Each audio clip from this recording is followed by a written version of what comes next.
Banking চ্যানেলে টাকা আনতে কালো টাকা সাদা করার সুযোগ প্রধানমন্ত্রী। সৎদের তিরস্কার আর কালো টাকার মালিকদের পুরস্কার দেওয়া হয়েছে।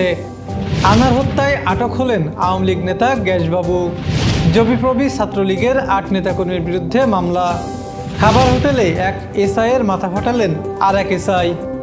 যশোরের ২ খুন শঙ্কায় সাধারণ মানুষ। দর্শক, রাতের আয়োজনে সকলকে স্বাগত জানাচ্ছি। আমি মহিউদ্দিন সানি।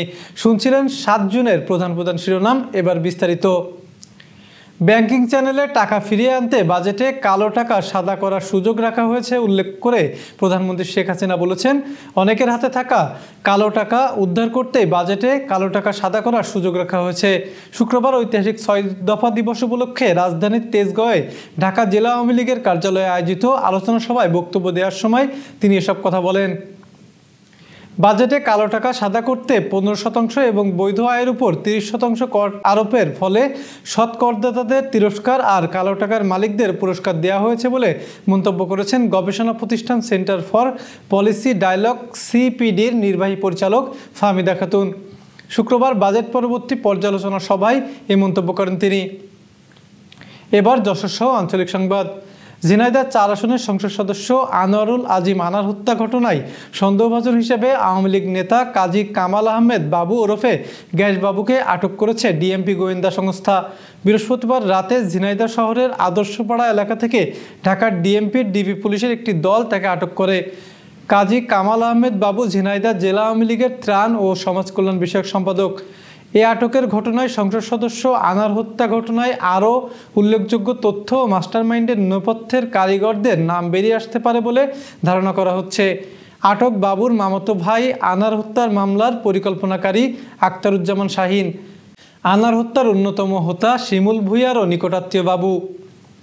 যশোর বিজ্ঞান ও প্রযুক্তি বিশ্ববিদ্যালয়ের আবাসিক হলে শিক্ষার্থী শাহরিন রহমান প্রলয়কে রাতভর নির্যাতনের ঘটনায় শাখা ছাত্রলীগের সভাপতি সোহেল রানাকে প্রধান আসামি করে ৮ ছাত্রলীগ নেতাকর্মীর বিরুদ্ধে মামলা করা হয়েছে। বৃহস্পতিবার রাতে ভুক্তভোগী শিক্ষার্থী বাদী হয়ে যশোর কোতোয়ালি মডেল থানায় এ মামলা দায়ের করেছেন।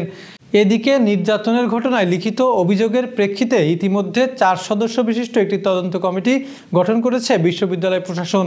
তারা ৭২ ঘন্টার মধ্যে তদন্ত প্রতিবেদন দাখিল করবেন। খুলনার কয়রা থানা পুলিশের ২ এসআইয়ের মধ্যে মারামারির ঘটনা ঘটেছে। এতে একজনের মাথা ফেটে গেছে। শুক্রবার দুপুর ২টার দিকে উপজেলার একটি খাবার হোটেলে পুলিশের ২ কর্মকর্তার মারামারিতে জড়িয়ে পড়েন। তারা হলেন এসআই নিরঞ্জন মণ্ডল ও এসআই মোহাম্মদ মাসুম। এ ঘটনায় এসআই মাসুমের মাথা ফেটে গেছে। প্রত্যক্ষদর্শীরা জানিয়েছেন, একটি মোটরসাইকেল আটক করাকে কেন্দ্র করে থানার ২ দারোগা মারামারিতে জড়িয়ে পড়েন। এ ঘটনায় তাৎক্ষণিকভাবে একজনকে পুলিশ লাইনে ক্লোজ করা হয়েছে। তদন্তপূর্বক পরবর্তী ব্যবস্থা নেওয়া হবে। Renaissance hospital and diagnostic centre. রেনেসাতেই মিলছে কম খরচে উন্নত সেবা। তাই নিশ্চিন্তে আমাদের সেবা নিন, সুস্থ থাকুন। Renaissance hospital and diagnostic centre, সদর হাসপাতাল মোড়, দরাটানা, যশোর। যশোরে মোহাম্মদ আলী নামে এক যুবককে গুলি করে হত্যা করেছে দুর্বৃত্তরা। বৃহস্পতিবার মধ্যরাতে সদর উপজেলার বাহাদুরপুর তেঁতুলতলা মোড়ে এ ঘটনা ঘটে। মোহাম্মদ আলীর পরিবারের অভিযোগ, সদ্য শেষ হওয়া উপজেলা নির্বাচন নিয়ে বিরোধের জেরে প্রতিপক্ষ গ্রুপ তাকে হত্যা করেছে।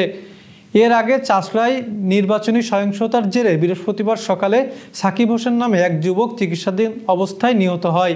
এ ঘটনায় সাধারণ মানুষের মনে শঙ্কা বিরাজ করছে। এই ছিল আজকের আয়োজন। শুভরাত্রি।